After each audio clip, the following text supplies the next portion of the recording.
विनाशी आप, कैलाशी आप, अविनाशी। एक श्लोक रखकर क्या करोगे? भगवान ने कहा एक श्लोक लेने वाले तीन, बांटू कैसे? शंकर भगवान ने उस एक श्लोक को देखा, संस्कृत के अनुष्टुप छंद का श्लोक था। संस्कृत के अनुष्टुप छंद में 32 अक्षर होते हैं। भगवान शंकर ने 10-10 अक्षर तीनों को दे दिए, ले जाओ।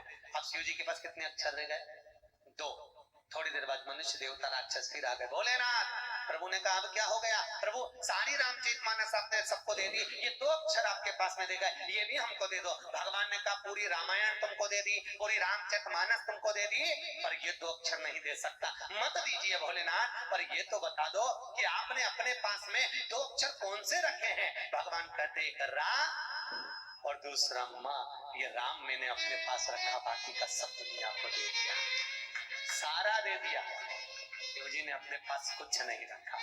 क्या रखा?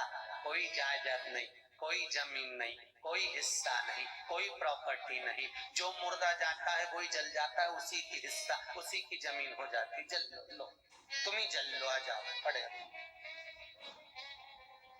थोड़ी देर के लिए शमशान। कौन होगा व्यक्ति जो अपना घर दे देता हो मुर्दा जलाने के लिए? तुम में हो कोई ऐसा? नहीं बताओ तो सही, गोरखपुर में कोई ऐसा हो जो अपनी बिल्डिंग मुर्दा जलाने के लिए देता हो?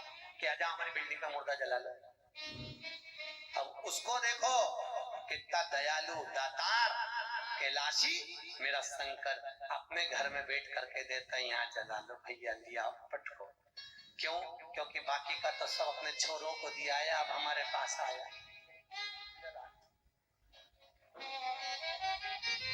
लगावा।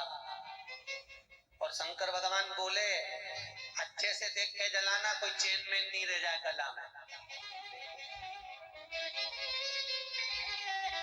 तो परिवार वाले बोले चिंता मत करो, तीसरे दिन आएंगे तो और खंगाल के जाएंगे, जितना बचा होगा वो भी ले जाएंगे। और मुर्दा जला, उसके तीसरे दिन फिर पहुंच गए, फावड़ा ले गए, लकड़िया।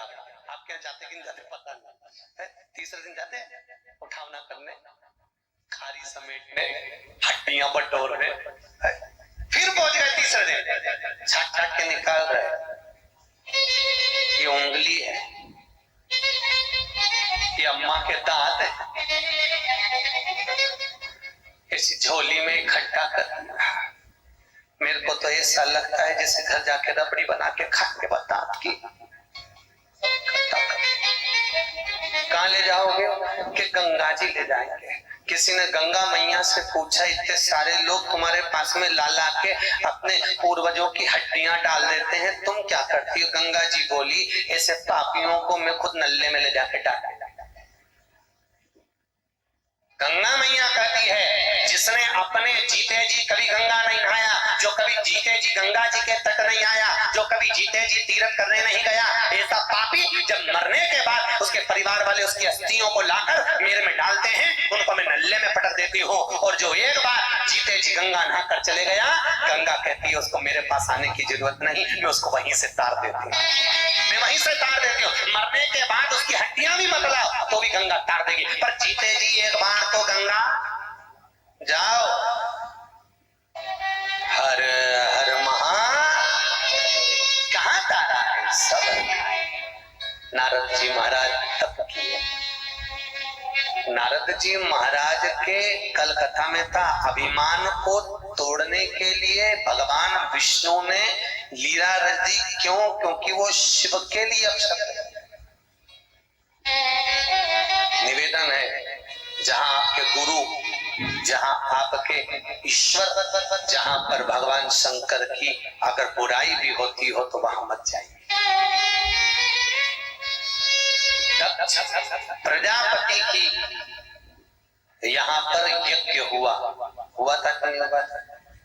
और दक्ष प्रजापति ने इतना बड़ा यज्ञ रखा, सबको बुलाया, सारे देवी देवताओं को बुलाया। शास्त्र उठाकर देखिए, यज्ञ में न विष्णु गए न ब्रह्मा गए। यज्ञ में ना ब्रह्मा जाते हैं ना विष्णु जाते हैं। क्यों? क्योंकि भगवान नारायण और भगवान ब्रह्मदेव को ये मालूम था। ब्रह्मा जी तो जा रहे थे, नारायण ने कहा कहाँ जा रहे हो? कि दक्ष प्रजापति के यज्ञ में। क्यों? क्योंकि मुझे वर दिया गया है कि जहाँ यज्ञ होगा ब्रह्मास्त्र के रूप में तुम्हें बैठना पड़ेगा, ब्रह्मा जी की गादी मां बनी रहेगी, तो मुझे तो जाना पड़ेगा। ब्रह्मा जी पर जिस जगह पर शिव नहीं जाएगा उस जगह पर न नारायण जाएगा न ब्रह्मा जाएगा। शंकर नहीं तो हम कोई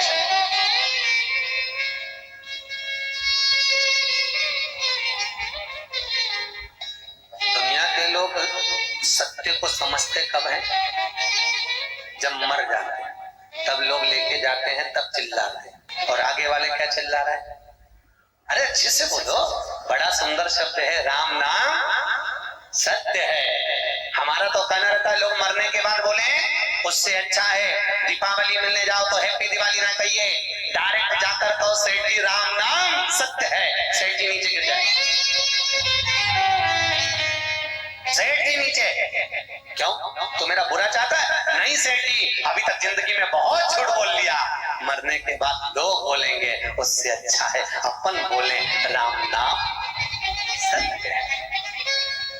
सत्य में हम कई बार कहते हैं कि लोग शमशान बनाते हैं तो गांव के बाहर, शमशान बनाते हैं शहर के बाहर, बहुत दूर शमशान बनाएंगे। हमारा निवेदन है शमशान हर चौराहे पर बनाया जाए। क्यों? क्योंकि जैसे पान की दुकान चौराहे पर होती है तो पान खाने की याद आती है, कपड़े की दुकान चौराहे पर होती है तो कपड़ा खरीदने की याद आती है, किराने की दुकान बाजार में होती है तो किराना खरीदने की याद आती है, मोबाइल की दुकान चौराहे पर होती है तो बैलेंस डलवाने की याद आती है।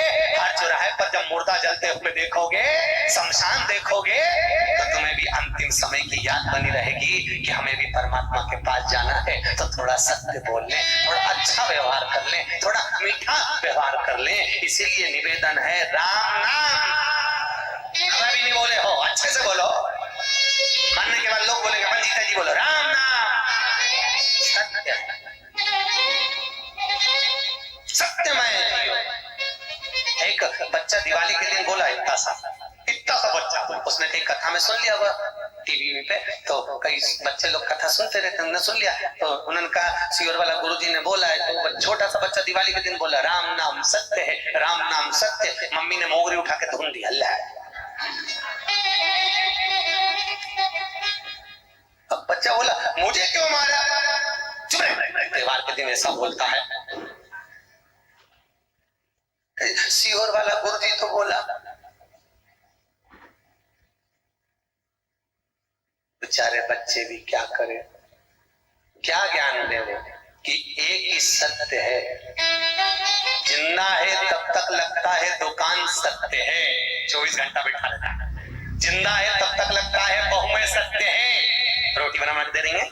जिंदा है तब तक लगता है बेटे सत्य हैं, जिंदा है तब तक लगता है बेटी जमाई सत्य है, जिंदा है तब तक लगता है परिवार सत्य है। और जब मर जाता है, सब कुछ चले गया, तब एक ही सत्य नजर आता है, बोलो तो राम नाम। जब सब चले गया तब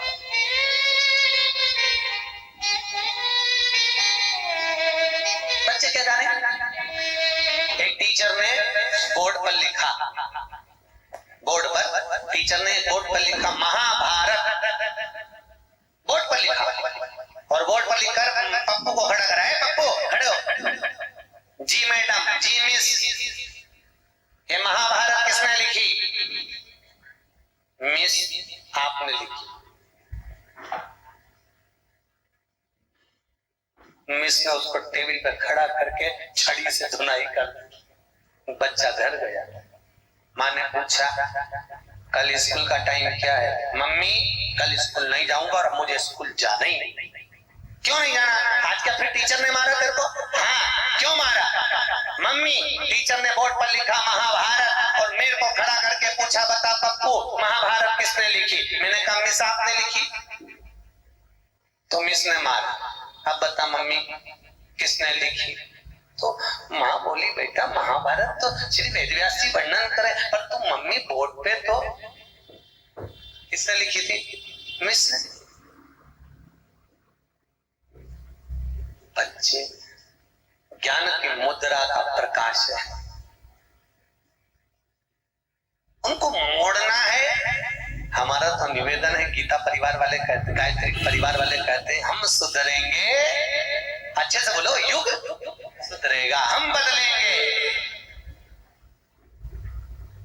कितना बदले अभी तक? क्योंकि वो तो बोल रहे हैं ना हम बदलेंगे, युग बदलेगा। अपन कितना बदले वो बताओ। कुछ बदले? हम ये नहीं कहते कि तुम घर छोड़ दो, परिवार छोड़ दो, रिश्ते छोड़ दो, नाते छोड़ दो। शिव पुराण कहते सब में रहो, क्योंकि मेरे भोलेनाथ जी पूरे परिवार में रहते थे, पूरे परिवार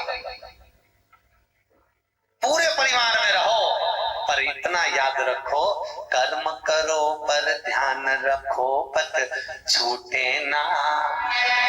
इतनी भरो हवा गुब्बारा, इतना याद। कर्म करिए, ध्यान रखकर करिए, पथ पर चलो, ध्यान रखकर चलो। ऐसा कर्म ना हो जाए कि गुब्बारा फूट जाए। ऐसा राम नाम सत्य।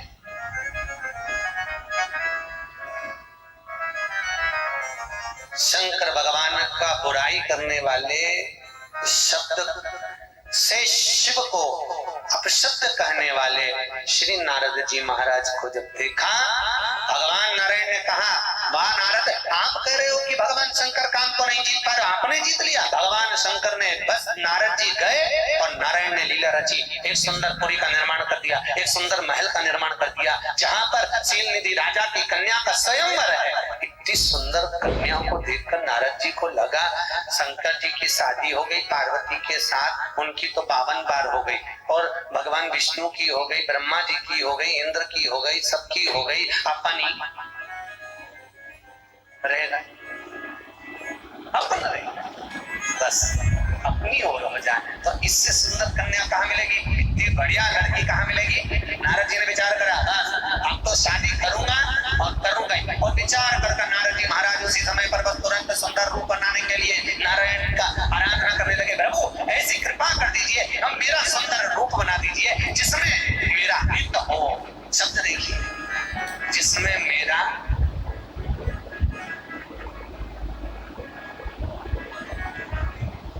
अब शंकर जी का मान करने वाले का हित कितना होने वाला है तो देखिए, कितना सुंदर लिखा है महापुराण। किसी मंदिर में फूल चढ़ाने से बढ़कर है किसी मंदिर में कचरा पड़ा हो, पोछा लगाना, झाड़ू लगाना, कचरा सोरना और उसको उठाकर एक कोने में ले जाकर डस्टबिन में डालना। फूल चढ़ाने से बढ़कर पुण्य है। किसी आश्रम में, किसी गुरु के दरवाजे पर, किसी मंदिर में, किसी देवालय में झाड़ू पोछा लगाना।